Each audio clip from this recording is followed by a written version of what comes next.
YouTube Shorts, the powerful new tool that is turning YouTube on its head. Up to 60-second vertical format videos that are being pushed against its own YouTube algorithm to people wanting to watch content on mobile. But did you know that you can add YouTube Shorts to the top of your channel homepage so that they can just scroll through it as if it's Instagram story reels, pushing more people into that content to get you more views? Let's have a look at that now. YouTube Shorts are very powerful right now, and you want to promote them on your homepage.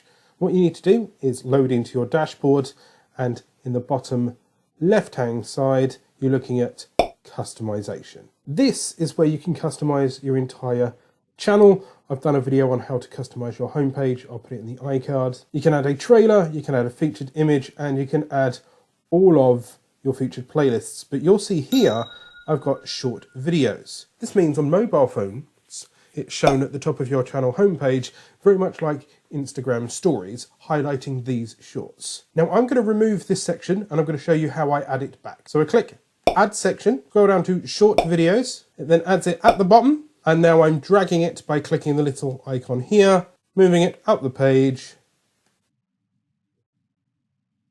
So I hit the top, assuming I'm happy, I click Publish, and on mobile devices, the Shorts feature will show. As you can see here, it even says this section is only visible in the YouTube app. Okay, so you know how to add them to your YouTube homepage, but what are YouTube Shorts? How can they help you? I've done a video here on everything that you need to know about YouTube Shorts and how it can explode your YouTube channel.